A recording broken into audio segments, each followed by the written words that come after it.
Welcome to Tales from the Hearth, a podcast with the Storyteller Project. This series is both experiment and interview. You may have listened to the first experiment, The Wedding Gift, and the following 2 months, I will be conducting interviews with fellow storytellers in a series called Interview with a Storyteller. You can find your hearth at stormfireproductions.com/storyteller. This is meant to be an uncensored resource of conversations between storytellers and the magic and craft of storytelling, specifically audio storytelling. It's about the worlds we create and the worlds we hope to build. And so, dear listeners, I welcome you into our hearth.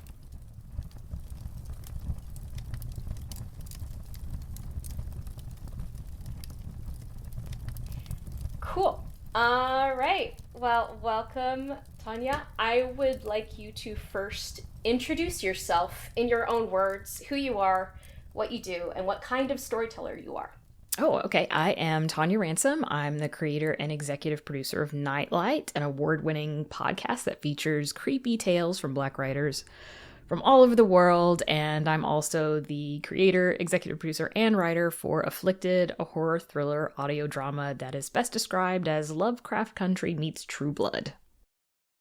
Oh my god. I have to say, I did finally finish Lovecraft Country. I was like in the last 2 episodes, and that I did not finish, and I finally finished it. So I'm really glad that somebody's aiming for their own take on that genre. Yeah. Or that genre bending Yes.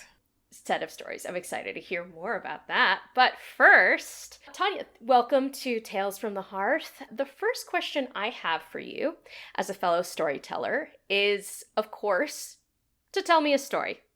Now, okay, I'm going to give you like 30 seconds to think of, and this can be any kind of story, any true story, something that happened to you this week, something you read, something somebody told you. I just want a story with more or less a beginning, middle, and end. And I'm going to give you 30 seconds, and obviously I'll cut the 30 seconds out to think, and then I'm going to give you 5 minutes to or less to tell me it. Okay. Does that work for you? That works for me. I'm sorry, did you say it needed to be true or not true? Like, it doesn't matter. It could, you know what? It doesn't matter. Okay. It really doesn't. It could be true. It could be not true. It could be something you read, something you heard, what have you. You can go for, as long as there's no copyright infringement for you. Right. Okay. You to tell it, right? All right. Got it. I guess I should throw that out there. So I'm going to give you 30 seconds if you want to like make a couple of notes in your notes app or something of, and then I'll have a timer, and I will just post in the chat when you're a minute out. Okay. If that helps. Okay? Yeah. And this is not like a competition. I just want to hear a story from a fellow storyteller. All right. So when I was a little girl, I grew up like deep in the country, like in the woods. Like my next door neighbors, you couldn't see their house. You know, I didn't live in a neighborhood, right? And down the street from me, there was this old dirt road, and at the head of the dirt road was an old church that had been abandoned, and over the years it had started to fall apart, sort of collapse in on itself. You know, I grew up in East Texas, so, you know, tornadoes were a pretty regular thing there. You know, nothing too severe typically, but, you know, we would see them pretty often. And one year we had a tornado, and it came through and basically just kind of like put the church out of its misery, for lack of a better phrase, and just, you know, kind of collapsed it all the way down pretty much. But nobody came to clean it up or anything for a really long time, not until after I moved away from home. But I remember one day we used to go walk down that old dirt road past that church that used to creep us out every time we walked by it, but the whole road would creep us out as kids. And at the very end of that dirt road was a blackberry, I don't know, patch, I guess you could say. It was more like, you know, wild blackberries that were growing like along this fence line.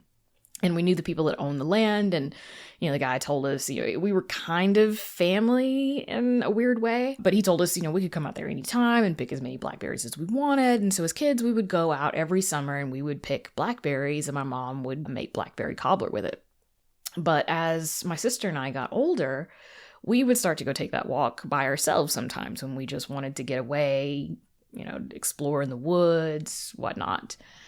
And one day my sister and I were walking down that dirt road, and we smelled perfume, just like out of the blue, which was really, really odd because no one was ever on that road. There were no houses on the road at that time. There was no reason for anyone else to be on that road because, like I said, we knew the guy who owned the land. He didn't live out there. He just owned the land. And, there were no houses for anybody to be at.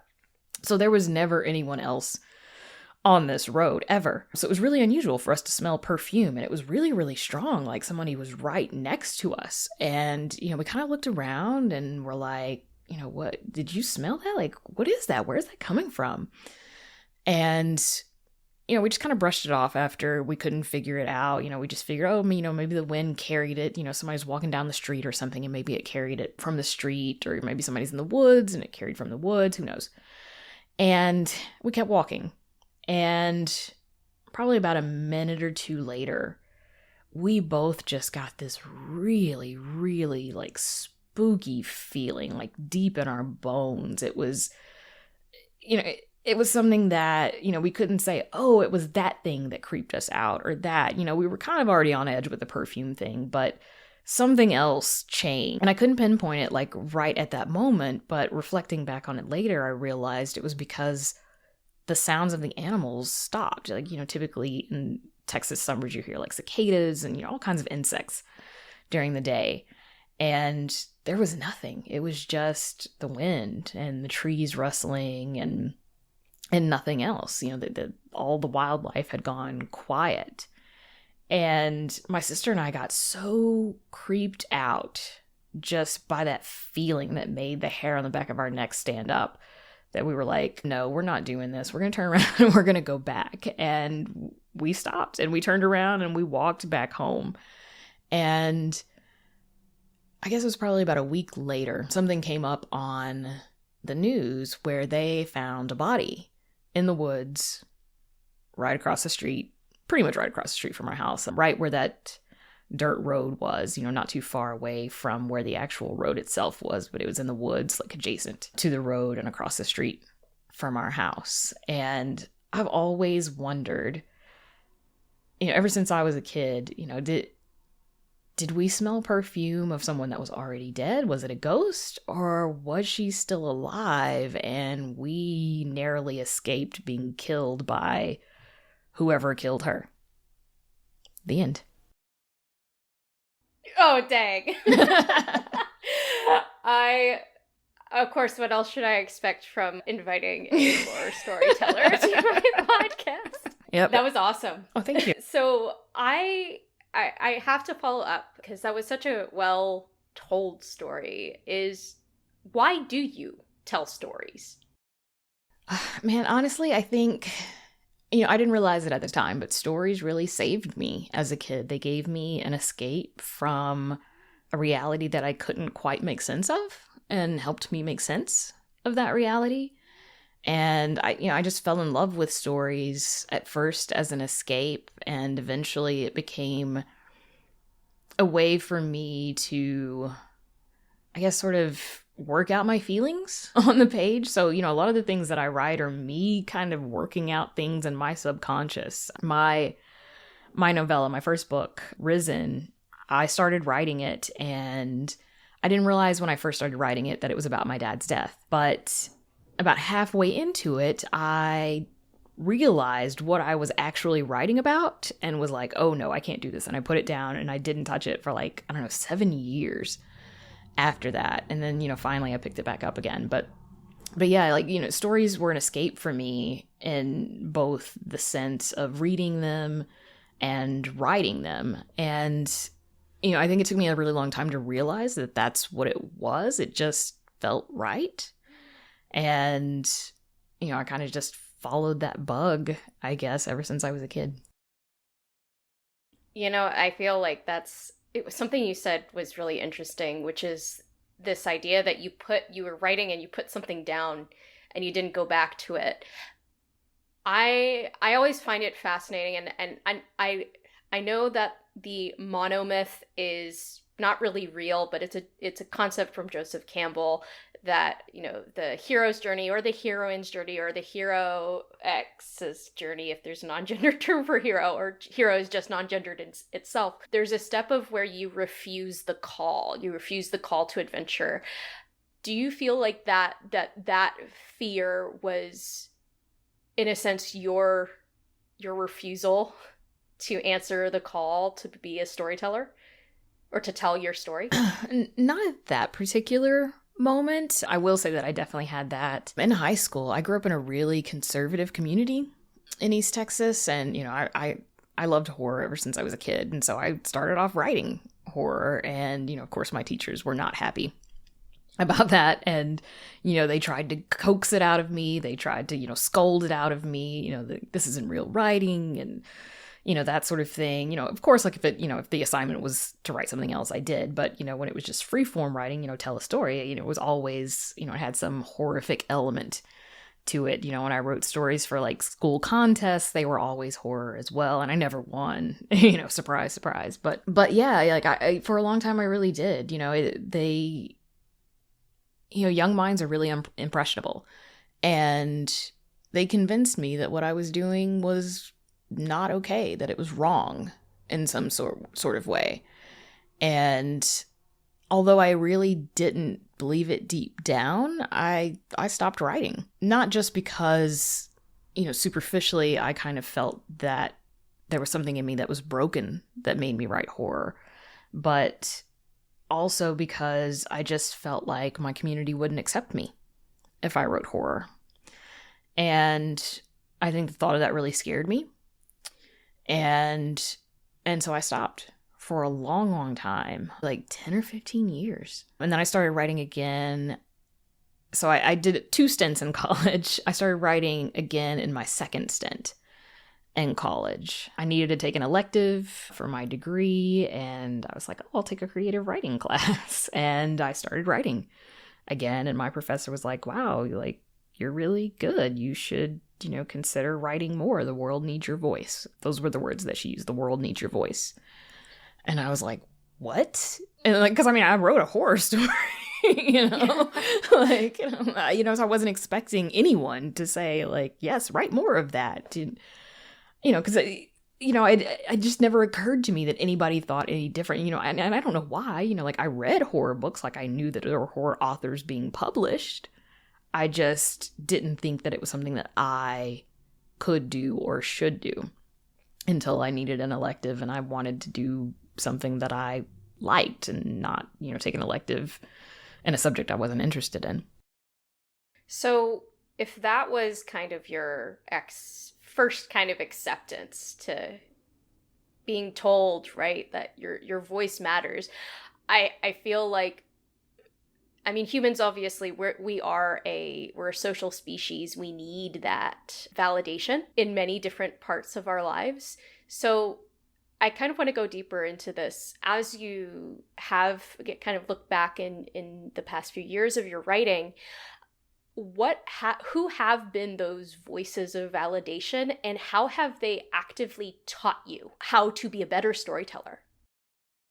Oh man, that's a tough question. Like, I try not to seek validation from anybody else. I know that you should, to some degree, if you want to be successful in this career. But I guess my experience growing up, and having been invalidated for all of those years, and then having, one person validate me, I kind of learned that it doesn't matter what other people think of what I do. What matters is, did I enjoy it? Did I get something out of it? Did one person resonate with that story? And if so, then I consider that story successful. So yeah, I don't know. I feel like this is kind of like a cop-out answer, but yeah, I don't seek validation from any single person. I just want at least one person to enjoy something that I write. And as long as that happens, I'm good. That's a really interesting answer, because obviously I just, like, we Yeah, I made a kind of a truism of it, but that's actually a really good point, and that's something I'm personally trying to be better at, is not seeking validation or not relying so much on validation, because you're right. There's also, I've heard from other storytellers I've, interviewed or talked with that have this very inner drive to write. Like, they won't stop writing because somebody else told them yes or no. It's really something that is internal to them to be able to continue to write. So in the last few years, what has your kind of, I guess, lessons learned been? Some big lessons learned around, like you've just brought up, a lesson learned for me to continue to learn is to not be so reliant on what other people think about my work. What have those lessons been for you? And where have you learned them? Oh, man. I'd say like in the last few years, what I've really learned about writing is that everyone is going to criticize a different piece of everything you write. And some people will find something to criticize just because they don't like who you are. Like with Nightlight, it's all Black authors. And, somebody wrote a review for Nightlight that was, saying all the stories are about, how cops are bad, or all they talk about is how cops are bad and segregation. And at the time, like, I didn't have any stories on the podcast that had cops or segregation in them. So it was pretty clear that they didn't listen to it. And like, they worded it like they thought, I guess, that it wasn't a fiction podcast, because I didn't always have like a horror fiction podcast in the title. And at the time they wrote that review, it was just, Nightlight, a horror podcast, a Black horror podcast. And so I think that they probably just saw it and they were like, oh, they're just complaining about, how cops are bad and segregation, racism. And, they assumed it was just like a talking podcast and not a storytelling podcast. So, I guess, for me, the biggest lesson that I have learned is that you have to be true to yourself. You have to do what you think is going to fulfill you the most and bring the most positivity into this world that you can. And some people are going to hate you for it, and that's okay. And, they can kick rocks, and there are some people that you just won't resonate with, like you could write the best story ever and it just won't resonate with some people. And that is totally okay. As long as you are authentic and staying true to yourself, then I consider that to be a success. I think that's a really important life lesson, not just storytelling lesson. Yeah. That's fair. It's a fair point. Yes. So for you, what has been something surprising that has come up, either a surprising obstacle or a surprising event to you in your journey this far? Oh, well, I'm going to make a long story short here and just say that my best friend and husband, now both exes, are married. And, heavy emotional damage from that. And man, it's just been really, really tough to come back from that and to be able to write consistently and tell stories and all of that. But, part of all of that happening, I ended up leaving my job at the time because I worked with said friend. And 2 weeks later, the lockdown happened. I had interviews lined up. I was on my final interview at like 3 different places. So like I knew I had a job in the bag. So I was comfortable quitting before my birthday so that, I could just start fresh on my birthday. That's what I wanted to do, was start that trip around the sun fresh, let go of all that emotional baggage and move on, move forward, start a new job. All of that was the plan. And then, lockdown happened, and then all those places that I was interviewing with were like, we don't know what's going on, so we're not going to hire anybody right now. I'm sorry. And so, I was kind of sitting there like, oh, I don't have a job. I don't have income. And no one's hiring right now except for like super high risk occupations, which my child has asthma. And I was like, I can't, go take a job somewhere and potentially bring this home to him. No kidding. So I had to figure out a way to make it work. And all I had at that time was Nightlight and a draft of my novella, because I had picked it up again at that point and finished, I think it was the second or third draft that I had finished at that point. And I, put it back down because I was focused on, my career, working, and all that stuff. Life got in the way, and, I just kind of let it collect dust in a drawer, so to speak. But, when all that happened and I had to figure out how to scrape together some income, to make it, I was like, well, I've got this podcast and I've got this novella. That's a good start. I'll start with that. And, it's interesting because it kind of lit a fire under me in a lot of ways. And, NIGHTLIGHT started winning awards and getting, a lot of recognition. And, it was crazy. Well-deserved. Thank you so much. It was crazy, though, like how things just kind of happened. And then the George Floyd protests started happening, in the midst of the beginning, months of the pandemic. And, that brought a lot of attention to Black creators and, NIGHTLIGHT and myself specifically as well. And so, I guess I just kind of rode that wave to try to get to where I am now. But yeah, I mean, it was definitely tough, and it still is tough. It's something that I still struggle with. It's something that I'm still working on healing from. I actually just had a nightmare last night about it. I have PTSD. I didn't mention that earlier. I actually had it from my dad's death, but then the whole situation with them kind of, I don't know, like, I don't want to say brought it back because, like, I still had it, but it was very well under control. Like, I didn't have very many bad days or nightmares or anything like that. Like, for the most part, it didn't really affect my daily life. And then, I kind of backslid even worse to where I was before with the PTSD. And, it still affects my daily life even today, 3 years later. Or I guess 4 years, almost 4 years later now. But yeah. It's, internal and external traumas. Yes. Both collective and personal traumas. Yes. And it was very difficult. I can only imagine, yeah. Yeah, and my circle was very small. They were the only two real people in my circle. And so when I lost them and then immediately after, this lockdown happened where it wasn't safe to be around other people, like, I was very alone. My sister was a nurse at the time. She's the only other person that's really, like, in my life pretty consistently, somebody that I confide in and things like that. And she was isolating herself so that she wouldn't get us sick. My son in particular and my mom as well. So, she was living out of a hotel room and, all this other stuff. So, she was isolated because of that. And, that took her away from me as well. And then I also didn't have the opportunity to go out and try to make, new friends and things like that. So yeah, I mean, it was incredibly difficult. And, I think that I'm the type of person that I will hyperfixate on things to avoid uncomfortable emotions. And, that's something that I'm really trying to work on is, facing those uncomfortable emotions and, transmuting them into something positive. But, at the time, I was very much in a headspace where I was just like, nope, that's not happening. I'm not dealing with it. I'm just going to focus on this. And, like, I'm going to be honest, most days I couldn't work more than an hour or two.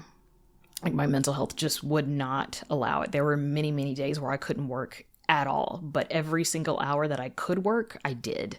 How did this interplay, I mean, I feel like certain years are very, like, for anybody's life can just be like that, where it feels like and especially in the last few years where everything just blows up internally and externally.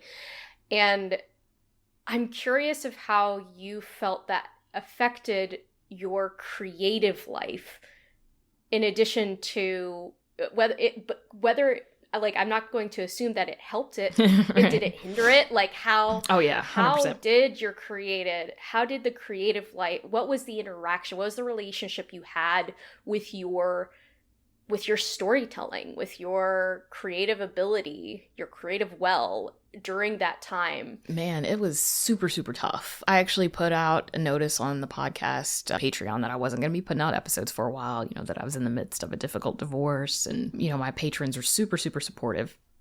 So I didn't have to worry too much about producing episodes for NIGHTLIGHT. And so I just kind of focused on the novella for a little while. But I mean, it was extremely hard to write. And I found out early last year, that I have ADHD. And like, I've had it. Solidarity. And like, I've had it all my life, thinking back, like, I can see things that had happened in the past and see the signs and blah, blah, blah. But the thing about PTSD is that it makes like everything else with your mental health worse. So with my PTSD being bad, like it made the ADHD bad enough that like I couldn't focus, I couldn't concentrate, I couldn't do things. You know, like I said, you know, there were many, many days that I couldn't work, and I didn't realize that the reason that I couldn't work wasn't because I was too sad to work, because I mean, I was sad, don't get me wrong, like I was devastated, but that wasn't why I couldn't work. I couldn't work because I couldn't think. And once I got diagnosed with ADHD and got medication, like my brain started working again. And I was like, holy crap, like this is this how normal people That's exactly what I said. Like the first day that I took my Adderall, I was like, is this how like normal people's brains function? Like I have lived my entire life with my brain functioning this way when it could have been functioning this other way. No kidding. I was mesmerized. I was like, people live like this. People live like this by default without any medication. Right. Like I was amazed. Like the whole first week was like a freaking miracle to me. But you know, now that I'm medicated, like it's so much easier. But yes, it was very, very difficult. You know, the external circumstances, you know, the things going on with me personally, but also the things going on with, you know, the pandemic. I mean, like honestly, like I believe in this collective consciousness, right? You know, I believe that, you know, we can all tap into this collective consciousness, and that, you know, when something is wrong with this world, we can all feel it. When something is good with this world, we can all feel it. You know, I remember on 9/11, I woke up, I was in college at the time. I didn't have cable or anything. Like I didn't turn on the TV. Like I didn't know what was going on, but I woke up and I was like, something is wrong, you know, almost immediately. And I didn't know what it was. And like I went to go get on my computer or something, you know, to work on an assignment, I think. You know, still not turning on the TV. And, you know, I didn't have like a homepage that had like news or anything on it. And, you know, so I started working on something, and, you know, eventually like I ended up stumbling upon the news. I can't remember, you know, how exactly I found out what happened. But yeah, like it's like that. And I think the pandemic had a very similar effect, you know, but more sustained and less, you know, of a intensity, I guess, than 9/11. And I think we're all, you know, feeling kind of battered and bruised from the pandemic. You know, everyone is stressed, and, you know, we've also got this whole situation with, you know, everybody being overworked and underpaid, and, you know, it's just, you know, it makes it difficult to even go out into the world because everyone is so stressed out, and it's hard not to let that stress like infiltrate your own mind. Right. So what do you think is the role of storytelling in this point in our culture, in our world, in our nation, our society, in your community? Like what is it that you feel people aren't talking about enough, or that people don't truly recognize, or what is emerging from this cultural unconscious or this collective unconscious that has piqued your interest? Well, you know, I think, you know, last year I would have had a different answer than today, honestly. But I think, especially lately, I've seen a lot of people, you know, talking about healing from trauma, moving on from trauma, you know, letting go of toxic traits that they have, you know, coping mechanisms that they've developed because of their past experiences. And I feel kind of like a lot of the world is on the verge of an awakening of sorts. You know, I don't want to necessarily say that it's just spiritual. You know, I think it's more encompassing than that. But I think, you know, as far as storytelling goes, you know, the reason that I tell the stories that I tell is to give other people an escape, you know, the same way horror was an escape for me, but also to show them my own culture, my upbringing, you know, the things that most people aren't aware of unless you grow up as a Black American. Especially, you know, a Black American from the South specifically. You know, just sharing that with the world. And I think that is part of the healing that the world is going through right now, is beginning to understand different cultures in this world, different people in this world, different traditions, and and learning to honor those differences. And I think, and I really hope that more people tell their authentic stories to bring their own experiences to the light so that other people can learn from their perspectives and grow from other people's perspectives. This is something that actually came up in the last person I interviewed. And this is something that's coming up for me as well. And I think this is probably going to be an ongoing question and thread I kind of want to explore throughout these particular interviews. But I think you nailed it. I have always been, as a third culture kid, very interested in cross-cultural stories.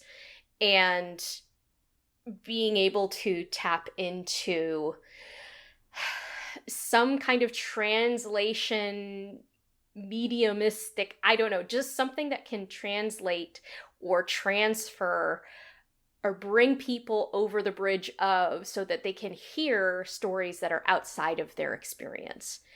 And I think it's something that I know I'm very, very much interested in. And I'm curious, like, what has been your experience also listening, reading, writing, or just watching, like on television or the news, stories that are outside of your experience, and what have you learned from them? So I have a niece who is Afro-Latina.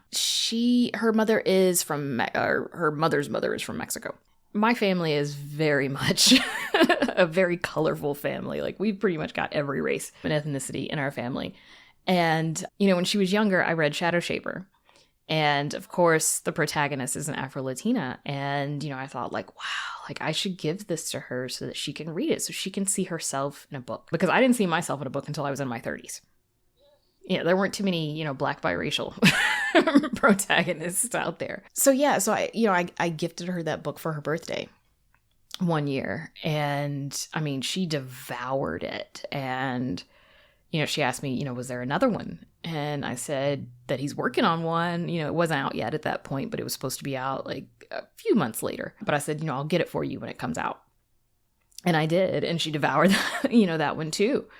And I don't know, man, it was just, it really brought home the fact that I think the reason a lot of kids, I mean, there are a lot of reasons that kids don't like reading, but I think one of the reasons that some kids don't like reading is because they don't see themselves on the page. They can't connect with the main character. And, so it just doesn't resonate with them. So they put it down because they don't feel anything. And when we have this, depth and breadth of stories from, different nations, different ethnicities, different cultures, then people can fall in love with reading the same way that I did. I fell in love with it because it was an escape. I didn't need to see myself on the page. I was fine, reading about, little white boys, running around, defeating monsters or whatever. Like that was okay with me. But, not everybody is like that. And I think that the more stories from various perspectives that we have out there, the more people will learn to love to read or, listen to stories, watch movies, whatever it is, and find an escape in it. But I also think that it helps us see other people as human. It's very easy to dehumanize someone when you don't know anything about them, when you don't know anything about their culture, you don't know why they do what they do. It's easy to say, oh, that's stupid, that's silly, whatever. But when you learn about their culture and why they do those things, you start to understand that, oh, maybe, just because I felt it was stupid, that it's something that's deeply religious or something, to this other group of people, and it creates compassion in us. We are a storytelling animal. Yes. So, of course we would want, with our brains are hardwired to absorb stories and tell stories. Of course, one of the best tools we have at our disposal to connect with each other is storytelling. I think that's really poignant. And Thank you for bringing up too that the importance of not just reading stories outside of our experience, but recognizing that those experiences can connect with people who have lived them, right? Yeah. That by knowing, like, you know, by simply knowing and have read a story outside of your experience, you might now have a tool or a resource you can then give to somebody else. And I think that's super, I don't know, it's one of the reasons why I love I love reading, listening, like consuming stories and telling them, because I think it is a relationship, and it can be that tool, as well as it can be a destructive tool of, like you mentioned, dehumanization. And so one of the things that I'm also kind of curious in the collective level here is, for you, how do you know that you've done your job as a storyteller, not from the audience person, not like, you know, from external, like we'll bring it back from the beginning, like not from external validation, but from internal, from when you know, close your laptop, you put your pen down, like what happens to make you feel you've done your job? I have not experienced that feeling yet, actually. You know, I kind of write something and, you know, I have a deadline or, you know, like somewhere that I want to send it to or whatever, and then it just kind of goes out. But yeah, like, honestly, like when I write pretty much anything that I write, I hate it at first. You know, I read it and I'm like, God, like I'm so terrible at this. Like, why am I even trying? Like, you know, what am I even doing here? But, you know, as time goes on, when I go back and read some of the stuff that I've done, you know, in months and years past, I'm like, wow, this was actually pretty good. So yeah, like, I haven't experienced that feeling, honestly. I just, you know, one of the things that has really helped me is I attend something called Al-Anon. It's not AA, it's not for alcoholics, it's for families and friends of alcoholics. And I had a therapist a long time ago that suggested that I go to Al-Anon. And one of their slogans is progress, not perfection. And I really try to carry that with me, because for a long time I did want my writing to be perfect. I wanted to come away with that feeling of it's done, you know, that deep breath and I did it. And, you know, I never sent anything out. Nothing was ever quote unquote finished because it was never perfect. It never met my standards. And I had to learn, and I learned this in my creative writing class because one of our assignments was submit something you wrote to, you know, a literary journal or magazine. And I was like, well, crap, I guess I got to send something out. and it kind of broke me of that it has to be perfect before anyone else can see it, sort of thing. So yeah, no, I don't have that feeling that it's done. You know, I read through it and I know if there's nothing major broken, then right, okay, maybe I can put it out in the world. And it may not be great, you know, may not get accepted to wherever I send it to or whatever, but, you know, it's done and I move on to the next thing and I try to forget about it, honestly. Because I just expect everyone to hate it, you know, because I hated it too. So I try to forget about it. And then, you know, surprisingly, someone would be like, oh, I really liked your story, blah, blah, blah. And I'm like, wait, what? It worked. Yeah. I'm like, okay, well, you know, I guess I did all right, you know. And so, you know, progress, not perfection. Huh. Yeah. It's interesting because it does kind of fly in the face of what you mentioned about external validation. And I think it's interesting because maybe the lesson here is not to take external validation personally, but rather that it is simply like, I did what I needed to do. I needed to get this out there as progress, not perfection. That's what I needed to do. I like that. I kind of like that different level of message. And this actually kind of comes back to something that was talked about in the last episode, or which will be the last episode. I have not yet posted the episode that I recorded, that actually brought up perfection being a tool of white supremacy. And that there's like a list, I believe it was like out of the University of Minnesota. I'm going to be posting it in the show notes of the last episode, and I'll post it again in this one, that lists out the different characteristics of white supremacy, of culture of white supremacy. And something I've been thinking about a lot has been, how does storytelling affect a culture or create a culture? And at least for me, I don't know how you feel about this as well. Granted, I've also listened to my Black and Indigenous mentors and leaders, including Katrina Hopkins, who taught me in leadership trainings. She's a Black woman in DC, leader, teacher, spiritual mentor, et cetera, et cetera. And she brought up to me, as a challenge to me to really think about what does it mean to be, fighting white supremacy as a storyteller. And I think, it's funny because this has been brought up twice now about perfection, and that artists have struggle with perfection. And if the perfection is a tool of white supremacy, then by fighting against it as a storyteller, that is something to be conscious of. I don't know. That's something that has come up for me recently. I don't know, with obviously with regards to the work that you're doing, actively adding to the lexicon of wonderful Black horror and audio. What is your take on this idea of creating a better culture in storytelling? Yeah. I think, I found something interesting that, that I've noticed while listening to music. Like, I listen to all kinds of music. I mean, like, all kinds. I listen to rap. I listen to metal. I've had songs from like the 1920s on my playlist. Like, really old, bluesy sort of things. And, one thing I've noticed is that a lot of Black art is about Black struggle. And a lot of the lyrics to songs written by white bands, like outside of pop, like let's exclude pop from this, but outside of pop, white bands tend to write, they write about the same sort of things, yes, but there are more white bands writing about the human experience and what it is to be human, what it means to be human.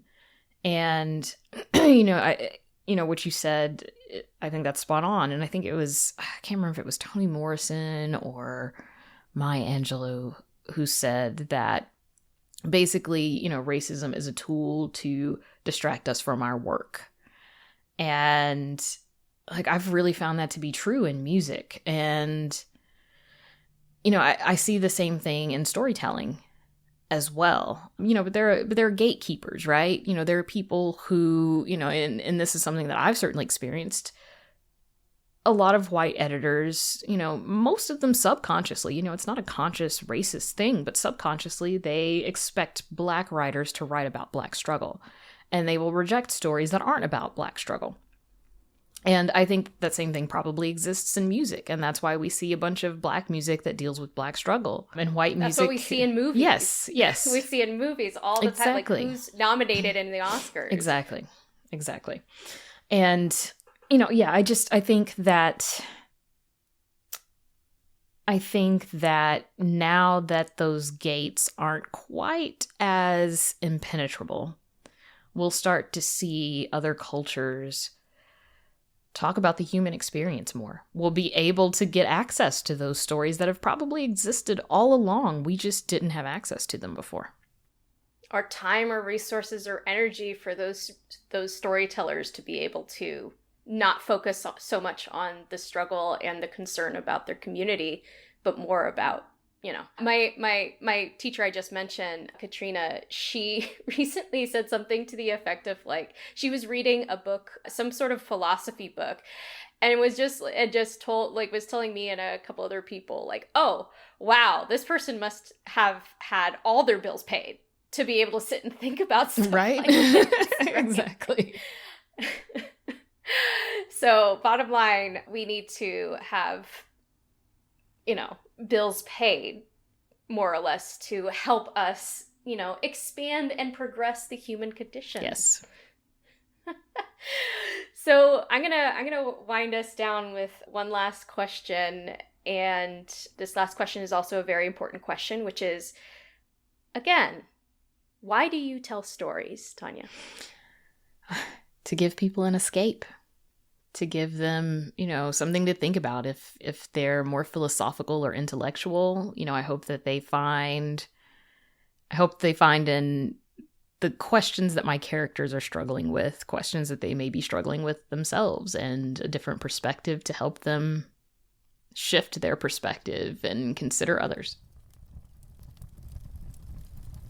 It's a great answer.